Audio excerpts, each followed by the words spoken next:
bangkitnya antikristus. Ketika dunia mengalami krisis dan mengalami kebingungan yang luar biasa, Mesias palsu itu tiba. Kita harus pelajari dulu apa yang terjadi saat itu, supaya kita bisa mengerti masa kini. Ayat 1, lalu malaikat yang kelima meniup sangkakalanya. Ini saya sebut dalam bahasa Inggrisnya, ini yang saya sebut dengan a later angel. Ada malaikat-malaikat yang nanti baru keluar di saat-saat terakhir sejarah dunia. Nggak tahu malaikat ini namanya siapa, tidak usah kita itu berdoa kepada malaikat. Yang pasti, Kejadian pasal 9 ayat 1 yang barusan saya bacakan, ini semua akan terjadi di 3,5 tahun terakhir pemerintahan Sang Antikristus. Yang berbahagia ialah mereka yang mendengarkan firman Allah dan yang memeliharanya. Apa saja yang akan terjadi ketika pengangkatan itu terjadi? Nah, kita akan baca bersama-sama Wahyu pasal 9. Saya harap Anda sudah membaca Wahyu 6-9 yang saya minta minggu kemarin supaya Anda bisa maksimal mengikuti. Ayat per ayat saya akan bahas dan saya akan jabarkan. Wahyu 9, saya kasih judul khotbah ini, semua setan keluar di akhir pemerintahan Sang Antikristus. All hell is breaking loose. Semua setan akan keluar di akhir pemerintahan Sang Antikristus. Kita baca ayat 1. Lalu malaikat yang kelima meniup sangkakalanya, dan aku melihat sebuah bintang yang jatuh dari langit ke atas bumi, dan kepadanya diberikan anak kunci lobang jurang maut. Maka dibukanyalah pintu lobang jurang maut itu, lalu naiklah asap dari lobang itu, bagaikan asap tanur besar, dan matahari dan angkasa menjadi gelap oleh asap lobang itu. Dan dari asap itu ayat 3, berkeluaranlah belalang-belalang ke atas bumi, dan kepada mereka diberikan kuasa sama seperti kuasa kalajengking di bumi. Kejadian pasal 9 adalah setelah pengangkatan gereja Tuhan. Setelah bumi sudah tidak ada gereja yang penuh dengan Roh Kudus, yang ditinggalkan hanyalah gedungnya, fasilitasnya, dan jemaatnya yang tidak sungguh-sungguh. Tuhan membuat pemisahan antara orang fasik dan orang benar. Sekali lagi Allah menguji hati. Jadi sangkakala yang kelima pasal 9 ini kejadiannya setelah pengangkatan. Setelah pengangkatan gereja Tuhan terjadi kekacauan dunia lah, bayangkan. Jutaan orang lenyap begitu aja. Konspirasi teori apa kira-kira yang dunia yakini dan percayai saat itu? Yang pasti itu menjadi kesempatan bangkitnya antikristus. Ketika dunia mengalami krisis dan mengalami kebingungan yang luar biasa, Mesias palsu itu tiba. Kita harus pelajari dulu apa yang terjadi saat itu, supaya kita bisa mengerti masa kini. Ayat 1, lalu malaikat yang kelima meniup sangkakalanya. Ini saya sebut dalam bahasa Inggrisnya, ini yang saya sebut dengan a later angel. Ada malaikat-malaikat yang nanti baru keluar di saat-saat terakhir sejarah dunia. Nggak tahu malaikat ini namanya siapa, tidak usah kita itu berdoa kepada malaikat. Yang pasti, Kejadian pasal 9 ayat 1 yang barusan saya bacakan, ini semua akan terjadi di 3,5 tahun terakhir pemerintahan Sang Antikristus. Jadi setelah pengangkatan gereja, entah kapan, jangan diprediksi waktunya, saat dan waktunya tak seorang pun tahu kecuali Bapa. Waktu itu terjadi, bumi akan jatuh ke tangan Sang Antikristus. 7 tahun pemerintahan Antikristus itu sebelum Yesus datang kembali ke dunia. Kalau pengangkatan gereja, Tuhan hanya turun setengah, istilahnya berjumpa dengan mempelai wanitanya di awan-awan. Tesalonika berkata, dalam sekejap mata kita akan diubahkan ketika sangkakala berbunyi. Namun sangkakala itu adalah untuk memanggil umatnya yang kudus, dan yang bisa mendengarnya hanyalah mempelai Kristus.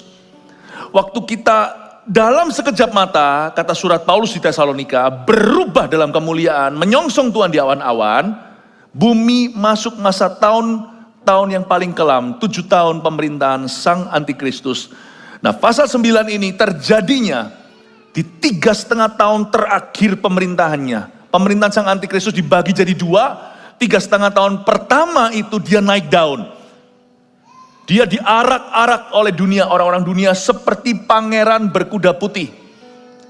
Waktu kita baca pasal 6 kitab Wahyu, banyak orang salah ngerti kiranya itu Kristus. Padahal itu penunggang kuda putih itu pegang panah, bukan pedang bermata dua. Itu bukan Kristus, itu antikristus. Itu bukan Mesias, itu Mesias palsu. Saya waktu baca Alkitab, kalau ini adalah interpretasi saya, oke? Saya rasa bisa jadi dari suku Dan. Dan itu tidak ada di dalam 144.000 orang-orang yang diselamatkan dari kaum Yahudi. Di masa-masa pemerintahan antikristus kan kebangunan rohani orang Yahudi, bukan kebangunan rohani bangsa-bangsa lain. Sudah selesai revival bagi Indonesia, bagi Amerika, bagi Afrika, bagi India. Mari. Zamannya Yahudi nanti 7 tahun itu. Anda kalau mau diselamatkan, mau menyelamatkan, sekarang waktunya sebelum pengangkatan. Jadi sekarang mengerti ya, 3,5 tahun pertama itu antikristus itu pahlawan, tapi 3,5 tahun terakhir kelihatan dia Mussolini.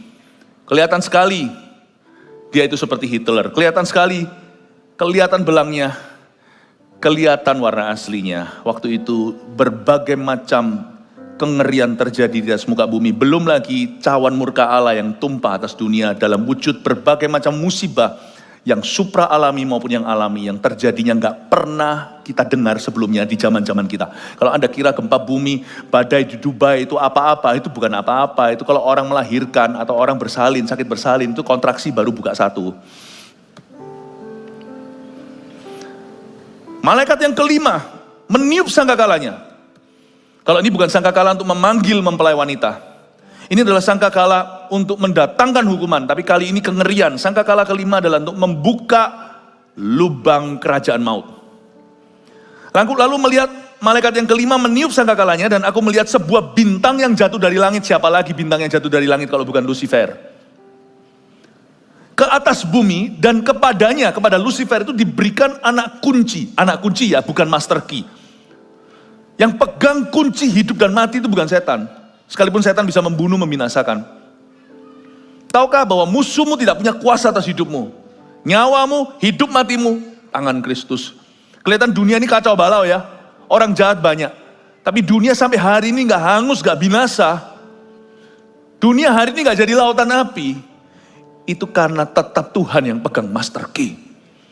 Nubuatan harus terjadi. Jadi jangan khawatirlah. Perang semuanya ini, Iran, Israel semuanya ini akan memicu pada perang nuklir, kita semuanya hangus binasa. Enggak.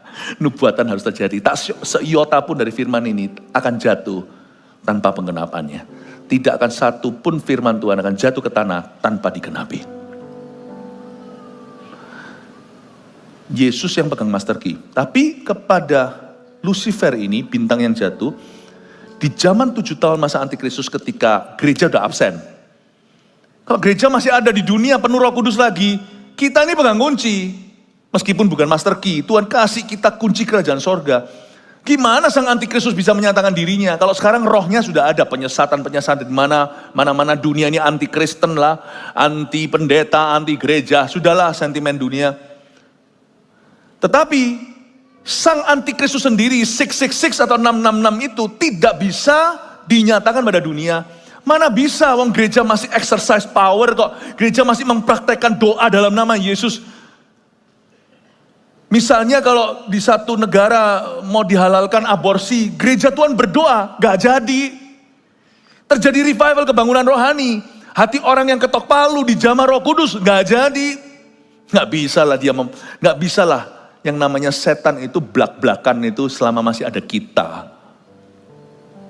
Selama masih ada gereja di dunia, masih ada orang-orang kudusnya, masih ada hamba-hamba Tuhan yang kudus pula. Gak bisa semua setan keluar di zaman ini. Gak bisa. Tapi waktu gereja diangkat, nah saya percaya semua setan akan keluar di akhir zaman itu. All hell will break loose. Bersyukurlah Bapak Ibu Saudara, orang anak muda yang rusak banyak. Tapi selama masih ada gereja yang diurapi, masih ada yel-yel, we are the army of God. Masih ada yang namanya bom di sebuah kota. Diset untuk meledak, nggak jadi karena ada pendoa. Narkoba mau merajalela. Tetap.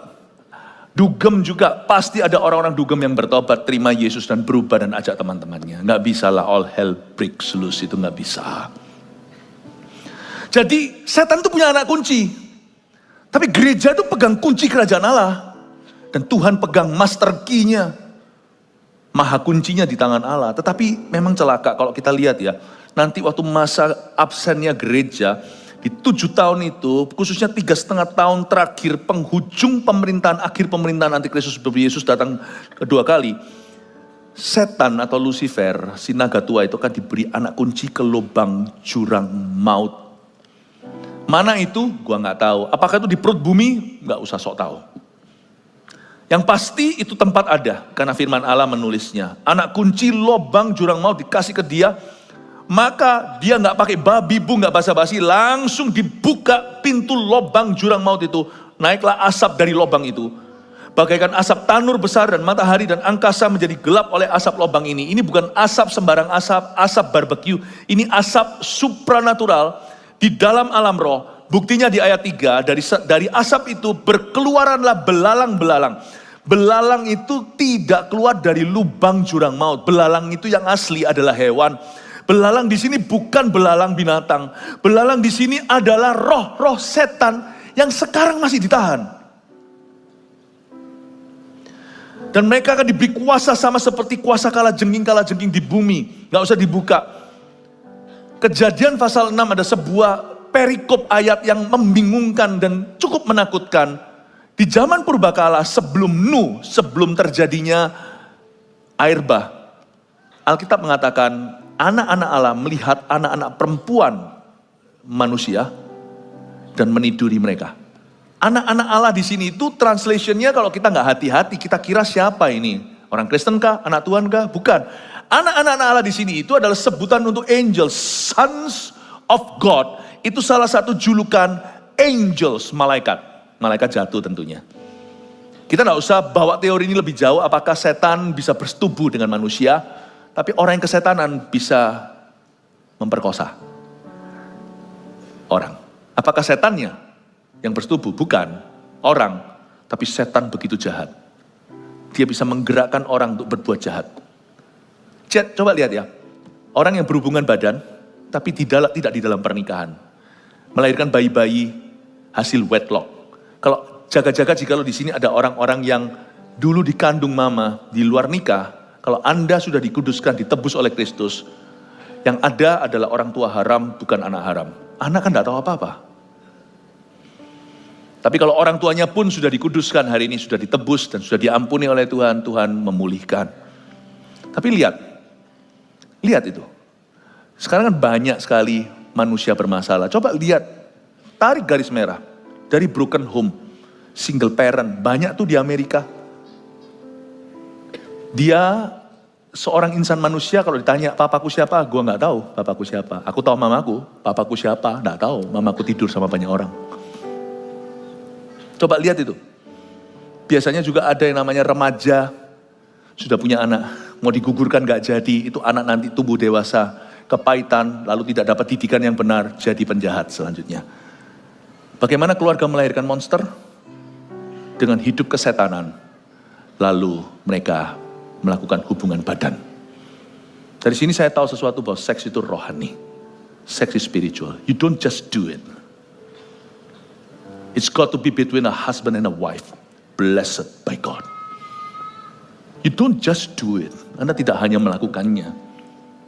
Tapi kejadian 6 itu lebih dari itu. Kalau saya baca itu cukup ngeri. Apa maksudnya anak-anak Allah itu? Sehingga Tuhan berkata dalam rohnya, rohku tidak akan lagi bergaul dengan manusia karena hati mereka jahat. Maka hidup mereka cuma tinggal sisa sekian tahun.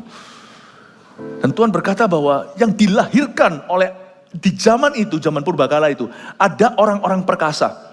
Dan ketika anak-anak Allah ini menghampiri anak-anak manusia, anak-anak perempuan manusia yang cantik-cantik menurut pandangan mereka, lahirlah orang-orang gagah perkasa. Di zaman itu. Kata gagah perkasa itu bukan pujian. Monster itu. Lahirlah monster-monster. Kita punya maknanya hari ini di zaman ini. Coba lihat ya, banyak yang namanya delinquency atau kenakalan remaja tidak selalu salahkan papa mama. Tapi kalau Anda telusuri, banyak yang dari broken home. Banyak yang dari free sex. Lalu mengandung saat teenager atau remaja. Monster-monster di masyarakat. Orang-orang memberontak sama Tuhan. Memberontak sama pemerintah, memberontak sama semua yang disebut otoritas yang benar. Memberontak sama orang tua. Itu semua sudah dari sononya. Tapi Kejadian pasal 6 itu bukan hanya bicara tentang itu. Kayaknya ada spirit-spirit yang begitu jahanam dan jahat. Sebelum air bah dan sesudah air bah dia ditahan oleh Tuhan. Bukti ayatnya mana nggak usah dibuka, terlalu panjang soalnya. Yudas 6. Yudas itu cuma satu pasal. Kitab Yudas sebelum Wahyu, ya, di akhir-akhir Perjanjian Baru. Di dalam kitab Yudas 6, jadi pasal 1 aja, berarti ayat 6, dikatakan bahwa Tuhan menahan malaikat-malaikat, ya, pada batas-batas kekuasaannya. Malaikat-malaikat yang tidak taat, tepatnya gini, Tuhan menahan malaikat-malaikat yang tidak taat pada batas-batas kekuasaannya, yaitu mereka yang keluar dari boundary, keluar dari perbatasan yang normal, dengan belenggu abadi di dalam kekelaman hingga penghakiman pada hari besar. Persis kurang lebih begitu ayatnya. Jadi ada setan-setan yang sekarang ini masih di dalam lubang jurang maut. Berarti peperangan rohani kita ini belum seberapa sekarang ini. Apalagi dibantu saudara seiman di CG, kita bertumbuh bersama, ya kan? Dalam kasih kita bertumbuh bersama seperti lagu yang kita nyanyikan itu. Sebagai saudara seiman di dalam tubuh Kristus. Kita bertumbuh bersama-sama, saling menguatkan. Yang kuat menanggung yang lemah. Jangan mengeluhlah hidupmu berat gimana. Sebab belum semua setan dikeluarkan di dunia ini. Sadarkah, kesimpulan saya waktu saya baca Yudas 6. Waktu saya baca Kejadian 6, lalu saya baca Wahyu pasal 9 ini, bahwa sejak air bah, sebagian daripada high ranking fallen angels, sebagian daripada roh-roh setan atau malaikat jatuh yang ranking tinggi, ditahan sama Tuhan. Makanya firman berhak berkata, pencobaanmu pencobaan yang biasa, tidak melebihi kekuatanmu. Sekarang saya ngerti, kalau kita jatuh, itu karena kita mau, bukan karena iblis mengalahkan kita. Karena iblis tidak bisa melampaui kekuatan kita. Belum lagi jumlah mereka didiskon sama Tuhan, hanya Tuhan yang tahu berapa. Kalau enggak, muka bumi ini udah rusak, bukan hanya orangnya, alam semesta. Coba lihat kalau orang kesurupan, semua mau dirusak sama dia. Kalau orang kesetanan, apapun dihancurkan di rumahnya. Jadi jangan Anda kira, setan itu cuma sebanyak yang ada di dunia ini. Jauh lebih dalam alam ciptaannya. Hanya Tuhan yang tahu jumlah malaikat jatuh. Hanya Tuhan yang tahu berapa jumlah malaikat yang dia ciptakan.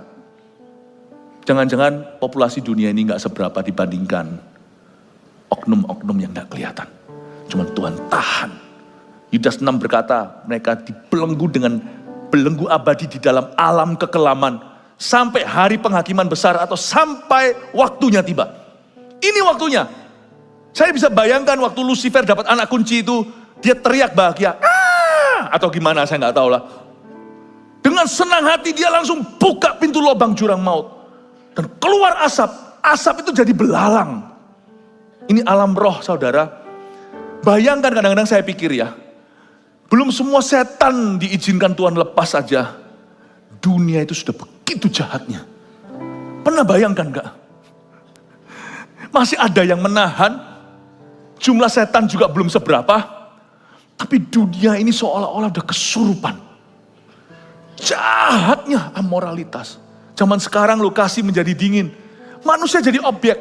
Demi konten kita itu rela mengorbankan kebenaran, mengorbankan perasaan orang. Demi pamor kita bisa jual kawan. Bayangkan, saya kadang-kadang garuk-garuk kepala, Tuhan. Makanya, nubuatan itu akan sampai satu ujung. Tuhan akan tutup bumi ini dan gantikan dengan langit baru dan bumi yang baru.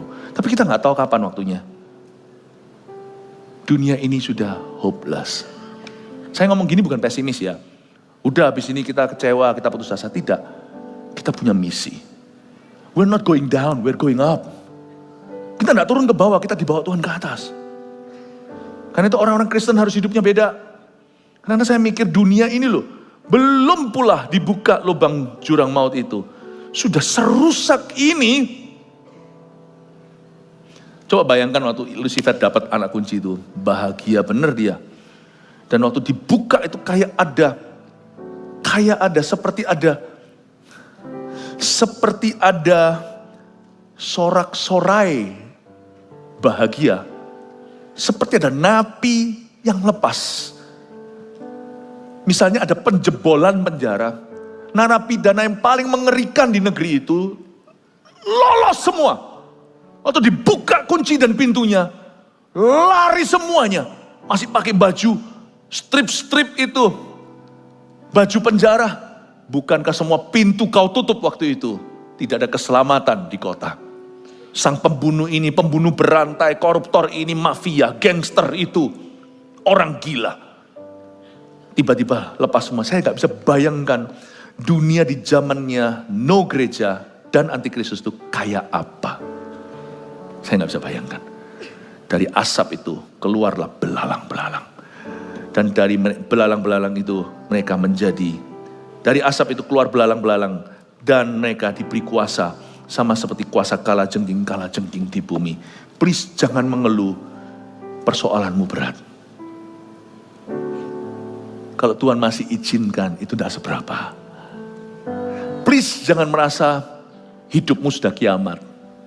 Sebab Tuhan dalam kebaikannya masih menahan si jahat. Selama kita masih ada di sisi kebenaran, sebelum pengangkatan kita hidup di dalam Tuhan, segala perkara dapat kutanggung di dalam Dia yang memberiku kekuatan. Apalagi orang-orang yang punya pikiran bunuh diri, putus asa. Misalnya kalau uangnya ditipu orang, rasanya mau mati. Uang pergi, uang bisa datang kembali. Win some, lose some, Anda bisa cari lagi. Tapi kalau Anda kehilangan Tuhan, Anda kehilangan semua pertahanan. Yang perlu dibangun itu bukan bunkernya, ceritanya gitu. Kalau orang-orang dunia sekarang kan yang punya pasti akan berbuat sesuatu untuk mempersiapkan diri. Jangan persiapkan bunkernya, siapkan hidupmu supaya diangkat oleh Tuhan. Jangan jadi orang fasik tapi jadi orang benar. Waktu saya baca tentang alam roh di pasal 9 ini, dari Wahyu Yohanes di Pulau Patmos, saya jadi mengerti bahwa Tuhan itu begitu baik sama dunia yang berdosa ini. Tuhan itu masih menjaga, Tuhan masih menjaga orang jahat. Orang jahat itu belum dimangsa oleh setan yang mereka layani. Orang-orang berdosa di dunia ini belum binasa karena Tuhan masih memberi mereka kesempatan sehari lagi untuk mengenal kasih-Nya. Dan kita anak-anak Tuhan harus mengerti bahwa peperangan rohani itu ada dan nyata. Di alam roh itu jauh lebih kotor daripada yang kau kira. Jauh lebih heboh daripada yang kau lihat. Tahukah dunia yang ada ini dijadikan dari yang tidak ada. Yang tidak kelihatan itu jauh lebih kekal. Saya tidak ngeroh orangnya, tapi dari firman saya jelaskan. Bahwa sebenarnya the spiritual realm, the invisible spiritual realm. Alam yang tidak kelihatan, bukan yang semesta alam. Alam semesta ini, tapi alam yang tidak kelihatan. Di balik itu semuanya jauh lebih real, saudara, lebih nyata. Dan mereka diberikan kuasa sama seperti kuasa kalajengking di bumi. Dan kepada mereka dipesankan ayat 4 supaya mereka jangan merusakkan rumput-rumput di bumi atau tumbuh-tumbuhan atau pohon-pohon. Mereka mau merusak bahan makanan, melainkan hanya manusia yang tidak memakai meterai Allah di dahinya. Ayat 4. Tuhan itu begitu setia. Kebaktian sebelum ini tadi saya jelaskan bahwa Tuhan itu terus memberi manusia berdosa kesempatan lagi. Dan Tuhan larang roh-roh jahat yang keluar dari lubang kerajaan maut yang sudah ditahan dari sejak air bah atau sebelumnya. Mereka itu sudah kayak liar. Bayangkan kalau orang udah gak pernah makan, tiba-tiba makan. Orang udah gak pernah jalan-jalan, selalu di balik jeruji, tiba-tiba keluar. Betapa dia akan lari dan membuat pengrusakan yang hebat. Tapi Tuhan berkata, stop it! Don't touch food. Kalau Anda baca di pasal 9, sudah ada musibah-musibah yang menghancurkan our food supply. Di zaman masa antikristus, saya tidak akan alami. Karena saya hari ini meskipun tidak sempurna, saya hidup sungguh-sungguh sama Tuhan. Nurani saya jaga. Orang mau bilang apa terserah, asal hatiku tuh benar sama Tuhan saya. Pokoknya nggak ngaku-ngaku, saya tahu. Dengan hati saya tulus ingin melayani Kristus. Saya yakin 100% saya tidak pernah punya kebimbangan dan keraguan soal itu. Kalau Tuhan datang hari ini, I'm ready. Kalau Tuhan belum datang di awan-awan, saya mati, saya ready. Saya siap ketemu Tuhan. Karena saya tahu saya sudah melakukan apa yang saya tahu sebagai kebenaran. Saya tidak akan alami masa antikristus itu. Semoga Anda juga tidak mengalaminya. Buat apa kita gembalakan Anda sungguh-sungguh kalau Anda ujungnya masih mengalaminya? Kita gembalakan kan supaya Anda sungguhan. Dan Tuhan itu cari yang sungguhan. Tuhan angkat yang sungguhan, bukan angkat yang pura-pura. Kita tidak akan alaminya. Coba katakan kanan kirinya, kita tidak akan mengalaminya. Tapi selama masa antikristus itu memerintah 7 tahun, di pasal sebelum ini, yaitu di pasal 8, ada musibah-musibah yang menghancurkan rumput dan hijau-hijauan. Tanaman hancur, sepertiga di bumi, tanaman-tanaman mati. Musibah itu termasuk hujan es dengan darah, kata Alkitab, yang juga menyala-nyala dengan yang hujan es bercampur darah dan ada apinya. Saya nggak ngerti itu gimana terjadi, karena waktu itu bukan hanya sekedar natural disaster atau sekedar suatu gejolak alam semesta, itu sudah menjadi hukuman yang supra alamiah. Waktu terjadi itu hanya Tuhan yang tahu. Saya dan Anda tidak akan melihatnya. Di dalam nama Yesus kita sudah terangkat. Sehingga food supply sudah cut off, sudah tinggal 2/3. Banyak tanaman mati, berarti juga banyak hewan mati. Ya, bayangin kalau sapi tidak makan rumput. Waktu itu beef harganya berapa saya tidak tahu. Ya. Kali ini Tuhan berkata, waktu setan itu lepas dari lubangnya, Tuhan bilang begini, pesankan supaya mereka jangan rusakkan rumput di bumi, tumbuh-tumbuhan atau pohon-pohon. Karena by that time, waktu itu, food supply is rare. Akan ada kelaparan di zaman masa antikristus yang belum pernah terjadi di dunia. Itu terjadi karena musibah. Belum lagi air bersih dari sungai dan mata air, absintus akan menjadi pahit, bahasa Yunaninya. Pada saat itu terjadi, Anda dan saya kira kita sudah melihat semua musibah dunia. Waktu itu mandi air bersih pun suatu challenge. Minum air pun suatu challenge. Firman Tuhan mengatakan, Wahyu 8. Supaya kita ngerti, dan tolong direcord ini. Jikalau ada yang tertinggal, suruh nonton YouTube ini. Tuhan sudah memperingatkan dari firman-Nya. Ini bukan rekayasa pengkhotbah, ini semua tertulis di Alkitab. Dan saya percaya Alkitab itu firman Tuhan. Mereka diberitahu, jangan kamu rusakkan rumput, tumbuh-tumbuhan atau pohon-pohonan. Kalau kamu rusakkan, niscaya sebumi miliaran orang mati. Karena tidak bisa makan lagi. Jadi kamu hanya boleh menyiksa manusia yang tidak dimeterai Allah di dahinya. Ayat 5, dan mereka diperkenankan bukan untuk membunuh manusia, melainkan hanya untuk menyiksa mereka 5 bulan lamanya. Dan siksaan itu seperti siksaan kalajengking apabila ia menyengat manusia. Saya nggak ngerti persisnya seperti apa, tetapi inilah sebuah musibah karena pekerjaan roh-roh jahat. Saya nggak tahu itu nanti sengatannya itu dalam bentuk penyakit kayak apa, saya nggak tahu. Tapi yang pasti ada suatu masa mengerikan selama 5 bulan dari 7 tahun masa pemerintahan antikristus. Jangan bingung ya, 3,5 tahun pemerintahnya terakhir itu banyak sekali bencana. Belum lagi sang antikristus berulah dan nabi palsunya.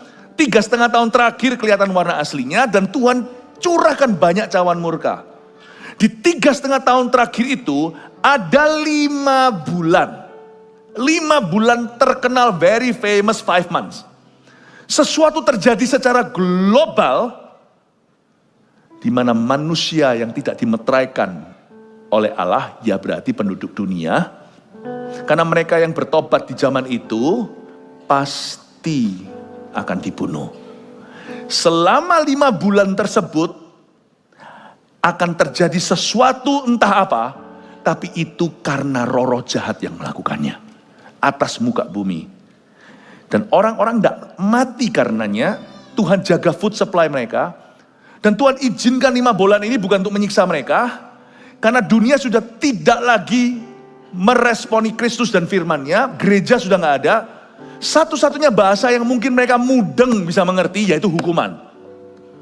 Kalau papa ngomong lu nggak ngerti, doa nggak mempan, ajak bicara baik-baik, bahkan kalau ku bentak pun nggak bisa, ya mungkin rotan sudah harus berbicara.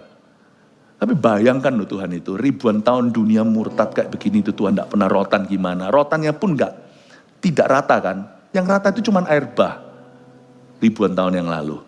Gak pernah kan tsunami terjadi di sini seluruh dunia. Enggak kan, tiba-tiba suatu hari laut kompak antara mereka, ada asosiasi kelautan. Lalu mereka saling bincang-bincang antara samudra satu dengan samudra lainnya. Laut China, Laut Mediterranean, Laut mana, Laut Merah. Mereka saling berbicara, ayo kita jalan-jalan yuk, kita jalan-jalan. Ayo jalan-jalan ke Tunjungan. Lalu mereka semua ke daratan. Coba pernah pikir enggak, laut itu kenapa kok nurut ya? Padahal di dalam laut ya daratan. Kenapa dia tahu di titik tertentu di daratan dulu harus stop. Cuman boleh sisa-sisa riak, yaitu ombak. Kenapa dia nggak berkata, pengen jalan-jalan lihat kota seperti apa? Kalau mereka kompak sedunia, air bah. Kenapa laut kok tidak bisa terjang daratan? Jalan-jalan ke downtown, jalan-jalan ke Tunjungan. Atau jalan-jalan kemana tuh? Kalau di Medan, jalan-jalan ke pusat kotanya. Siapa yang batasi?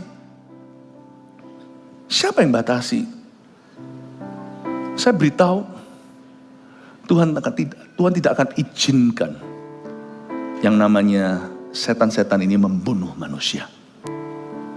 Tuhan terpaksa pakai rotan. Dan Tuhan tidak pernah sepanjang sejarah pakai rotan yang global. Sekali saja air bah. Dan karena Nuh dia menyesalinya bukan karena Tuhan salah. Tapi dia berkata, aku tidak akan pakai cara yang sama lagi. Tapi dunia akan hangus nanti suatu hari dihukum api. Orang-orang dunia yang tidak percaya, yang menentang Kristus ini. Tapi sementara itu tidak pernah ada sesuatu yang rata. Badai terjadi di Dubai, tidak terjadi seperti itu di Indonesia. Gempa terjadi di Jepang, kita kira itu jauh, Belanda masih jauh, terjadi pula di Indonesia, itu pun tidak rata. Pernah sekali terjadinya di Jawa Timur, kadang-kadang pernah terakhir-terakhir terjadinya di Jawa Barat, tapi nggak pernah sekaligus gempa ya kan? God is so good, ada rotan-rotan yang Tuhan izinkan, tapi nggak pernah mendunia. Tuhan itu baik, tapi hari itu sudah tidak ada gereja Tuhan. Membumi 5 bulan, entah apa, saya tidak tahu. Dan saya tidak mungkin ada di sini. Kalau saya belum mati, ini terjadi. Kalau kita belum mati, ini kejadian. Kita tidak akan ada di sini. Saya ngomong dengan iman, semua kita tidak akan ada di sini untuk melihatnya. 5 bulan itu, oh haleluya, mau kasih tepuk tangan untuk Tuhan silakan. Saya tanya-tanya 5 bulan ini apa? Nggak tahu. Jangan mendahului firman lah, cukup sampai segitu. Ya. Tapi 5 bulan itu mereka akan disiksa oleh setan-setan ini. Entah penyakit kali atau apa. Ada 1001 rotan Tuhan. Tapi memang manusia sudah bejat sih. Menurut saya seharusnya di titik ini, jangan di titik ini, jangan di titik ini. Titik sekarang aja seharusnya dunia ini binasa. Coba pikirkan, betapa jahatnya gak kalah Sodom Gomora. Kita ini sekarang kejahatan bumi gak kalah daripada Sodom Gomora. Tapi Tuhan itu masih sabar. Dan mereka dikasih kuasa untuk menyiksa, entah apa, ayat 5, ayat 6. Dan pada masa itu orang-orang akan mencari maut. Saking sakitnya mereka kepingin mati tapi mereka tidak akan menemukannya. Dan mereka ingin mati tapi maut lari dari mereka. Dan rupa belalang itu sama seperti kuda yang disiapkan untuk peperangan. Dan di atas kepala mereka ada sesuatu yang menyerupai mahkota emas. Dan muka mereka sama seperti muka manusia. Ini sebuah gambaran, orang mau gambar ini lalu berkata ini helikopter, ini perang, segala terserah, kita gak usah terlalu jauh. Tapi ini adalah wujud kuasa roh-roh jahat. Jangan heran mereka punya rupa, karena setan itu selalu kepingin punya tubuh. Dari dulu setan itu kepingin punya badan. Setan itu adalah roh-roh yang gentayangan malaikat yang jatuh. Makanya itu tidak heran manusia bisa kesurupan, karena tubuh atau badan yang paling dia suka untuk dia tinggal adalah tubuh manusia. Karena manusia dicipta dalam gambaran rupa Allah. Ya, jangan heran, setan kepingin punya badan. Pada waktu dia jatuh, dulu dia malaikat yang indah. Dan semua bintang sepertiga daripada bintang di langit itu. Yang ditarik oleh Lucifer, itu semuanya dulu adalah malaikat yang sangat beautiful. Tapi mereka semua jatuh. Karena itu sekarang mereka seperti roh yang penasaran. Tinggal di tempat-tempat gersang. Misalnya jikalau ada satu orang kita doakan, terjadi kelepasan. Roh itu akan pergi ke tempat-tempat gersang, kata Yesus. Dan kalau dia tidak menemukan tempat tinggal, dia akan kembali ke rumah yang tadi. Rumah tadi yang dulu yang dulu dia sempat lari. Karena diusir. Kalau dia lihat rumah itu tersapu bersih, bukan berarti holy. Maksudnya tidak terisi oleh firman, tidak terisi oleh Roh Kudus setelah bertobat, setelah kelepasan. Ya gitu-gitu aja suam-suam kuku, maka dia akan masuk membawa 7 roh lebih jahat. Kenapa setan suka tubuh orang? Karena manusia dicipta dalam gambar dan rupa Allah. Bayangkan kalau teroris terjadi. Misalnya Amerika perang nih sama Al-Qaeda. Contohnya seperti yang pernah nonton film Black Hawk Down. Ya, itu loh, helikopter yang ditembak jatuh di Afrika. Itu inspired by true story, cerita beneran, tapi tentunya didramatiskan secara Hollywood. Tembakan, akhirnya kena itu tentara Amerika, marinirnya di tangan mereka, di tangan milisi-milisi Afrika. Pastilah mereka paling suka ya badan musuhnya dimutilasi atau mungkin seragamnya diarak-arak ke seluruh kota, ditelanjangi, didecapitate atau dipenggal kepalanya. Pastilah mereka akan jadikan itu pesta pora, itu badannya akan dirayakan. Setan itu merasa menang kalau dapat satu badan dan tinggal di tubuh orang itu dalam pikiran, dalam kehendaknya, dalam mulut kata-katanya. Sekali dapat orang, gak peduli di agama apa. Karena semua orang dicipta dalam gambaran rupa Allah. Yesus yang menciptakannya, pada mulanya adalah firman. Firman itu bersama dengan Allah, firman itu adalah Allah. He is so happy. Dan apalagi kalau diwariskan, papa mamanya gak keruan. Anaknya nanti gimana? Guru kencing berdiri, murid kencing berlari. Papa mamanya ngerokok saja. Saya nggak mau ngomong tentang 1-2 macam jenis-jenis kebiasaan buruk. Udah saya kasih aja sebagai ilustrasi biasa. Anaknya narkoba. Papanya kan biasa, cuman ngepul-ngepul. Anaknya pengguna. Wah ya seneng diturunkan. Familiar spirit kan. Orang tuanya cerai. Ya udah gua nggak peduli anak cucunya gimana.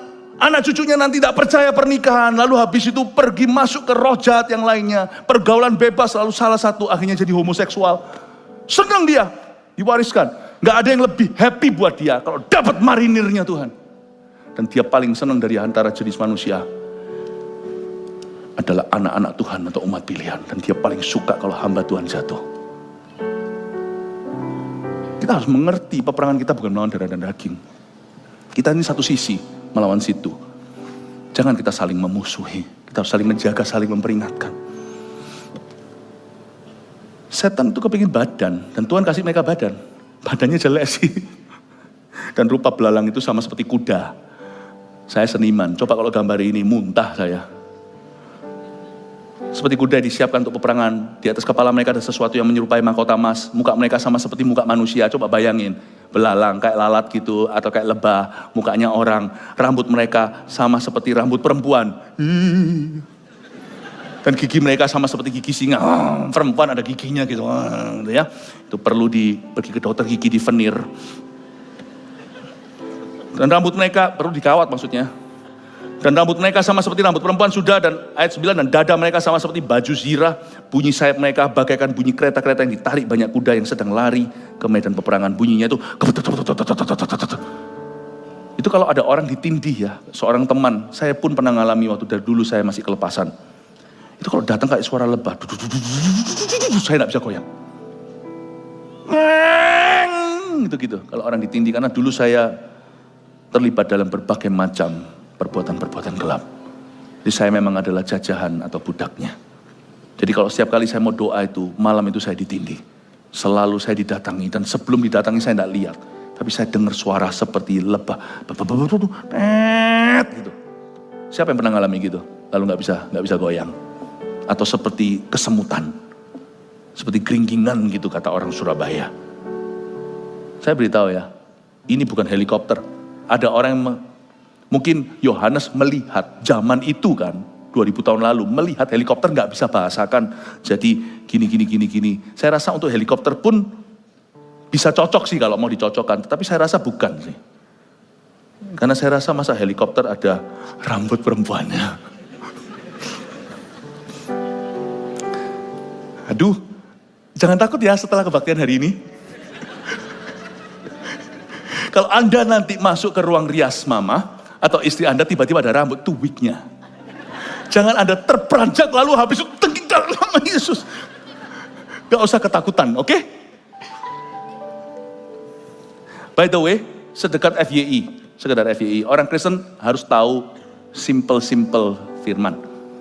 Semua malaikat Tuhan, tidak ada yang perempuan. Malaikat itu tidak pakai gender, karena mereka tidak hidup sebagai orang yang kawin atau mengawinkan. Ya, tapi semua wujud malaikat di Alkitab semuanya maskulin. Bukan berarti yang laki jauh lebih baik dari yang perempuan. Enggak. Diciptakan setara dalam gambaran rupa Allah. Just in the world of angels, dalam dunia malaikat. Tidak ada malaikat yang feminin. Jadi Anda jangan berkata, ada satu malaikat datang tadi malam ke saya. Seorang perempuan, rambutnya panjang dan berkata, Shalom, tengking. Tapi kalau ada malaikat sekalipun maskulin, cowok itu datang dan beritahu Yesus bukan Tuhan, tengking terkutuklah dia. Jangan berkanjang pada penglihatan dan malaikatlah. Fondasi firman-Mu harus kuat. Ya, tapi dari ayat ini kita mengerti bahwa setan itu kepingin badan. Dan ekor mereka sama seperti kalajengking ayat 10 dan ada sengatnya. Dan di dalam ekor mereka itu terdapat kuasa mereka untuk menyakiti manusia 5 bulan lamanya. Saya tunjukkan bahwa mereka bukan belalang beneran, karena belalang tidak punya leader. Coba pelajari. Di dunia belalang, dalam dunia hewan, mereka leaderless. Tapi mereka bisa bekerja sama, leaderless. Contoh bagus adalah ngajari kita bahwa kita jangan tanam figur, nggak usah cari figur. Biarkan umat Tuhan itu sebisa mungkin kita selfless dalam ministry atau dalam service kita. Nggak usah terlalu kitanya terasa, asal mereka bertumbuh dewasa. Tetapi jeleknya di sini, dari cerita belalang ini, belalang itu adalah hama. Dan di ayat 11, dan raja yang memerintah mereka ialah malaikat jurang maut. Berhenti di situ dulu. Sebelum saya baca nanti sebagai penutupan ayat 11 dan 12. Belalang dan rajanya, ini bukan belalang, ini setan. Ini roh-roh jahat yang tidak pernah keluar dari sejak sebelum air bah. Jumlahnya berapa tidak ditulis oleh firman, nggak usah cari tahu. Tapi dari sini kita pelajari beberapa hal ya, prinsip-prinsip yang penting untuk kita take a note. Yaitu demons always desire a body. But setan itu selalu ingin badan. Makanya Roh Kudus itu juga ingin sekali badan kita. Karena lawan kata roh setan tentunya adalah roh yang maha kuasa, roh Tuhan. Dialah the Holy Spirit God. Bukankah Alkitab mengatakan bahwa tubuhmu adalah bait suci Roh Kudus? Kalau Anda tidak sucikan tuh Roh Kudus, roh lain yang ingin ada di situ dan masuk ke sana. Roh setan. Tapi roh di dalam kita lebih berkuasa daripada seluruh roh-roh di dunia. In the world of spirits, dalam dunia alam roh, Anda harus tahu, badanmu perebutan. Di sini ada peperangan antara gelap dan terang. Anda ikut Tuhan atau setan? Anda persembahkan tubuhmu dan anggota tubuhmu sebagai senjata kebenaran untuk menjadi bait suci roh Allah, atau Anda serahkan anggota badanmu sebagai senjata kelaliman dan akhirnya dijajah dan dimiliki oleh roh-roh setan. You choose. Humans are spiritual being on the inside. Kalau kita tidak sama Tuhan, tidak ada netral. Itulah sebabnya kita harus penuh dengan Roh Kudus hidup di akhir zaman. Tidak boleh jadi orang Kristen yang suam-suam kuku. Tradisi tidak bisa melindungi. Cepat lambat, kerusakan dunia dan peperangan rohani akan terjadi. Meskipun setan lubang mautnya belum dibuka, kerajaan mautnya itu. Tetapi sudah banyak roh-roh jahat di udara. Bagaimana kau melawan mereka dengan hikmatmu sebagai manusia? Bagaimana Anda melawan mereka dengan logikamu? Anda mau melawan dengan apa? Kalau Anda lihat sekarang erosi zaman, tidak bisa dilawan. Semua ilmu pengetahuanmu tidak cukup untuk menjaga dirimu dan orang-orang yang kau cinta di dalam kebenaran. It's only by the power of the Holy Spirit. Makanya gereja yang sudah suam-suam kuku, gak serius sama Roh Kudus, malah menyingkirkan Roh Kudus, mana bisa tahan, cepat lambat nanti suatu hari akan memberkati homoseksuality. We must be filled with the Holy Spirit. Sebentar lagi Pentakosta, minggu depan. Saya berdoa di dalam nama Yesus agar kita haus. Wahyu pasal 10. Kitab terbuka. Dan aku melihat seorang malaikat lain yang kuat turun dari sorga, berselubungkan awan dan pelangi ada di atas kepalanya, dan mukanya sama seperti matahari, dan kakinya bagaikan tiang api. Dalam tangannya ia memegang sebuah gulungan kitab kecil yang terbuka. Ia menginjakkan kaki kanannya di atas laut, dan kaki kirinya di atas bumi, dan ia berseru dengan suara nyaring sama seperti singa yang mengaum. Dan sesudah ia berseru, ketujuh guruh itu memperdengarkan suaranya. Dan sesudah ketujuh guruh itu selesai berbicara, aku mau menuliskannya, tetapi aku mendengar suatu suara dari surga berkata, meteraikanlah apa yang dikatakan oleh ketujuh guruh itu, dan janganlah engkau menuliskannya.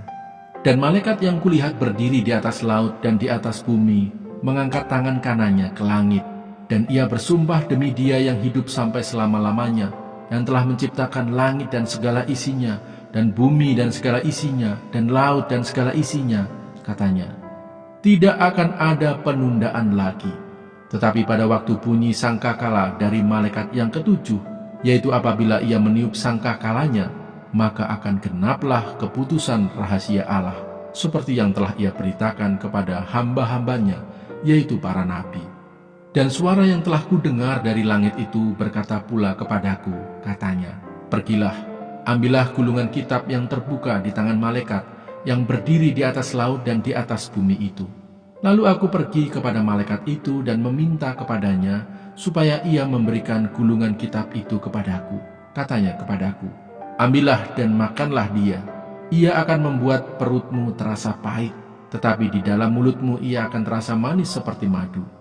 Lalu aku mengambil kitab itu dari tangan malaikat itu dan memakannya. Di dalam mulutku ia terasa manis seperti madu, tetapi sesudah aku memakannya, perutku menjadi pahit rasanya. Maka ia berkata kepadaku, engkau harus bernubuat lagi kepada banyak bangsa dan kaum dan bahasa dan raja. Wahyu pasal 11. Dua saksi Allah.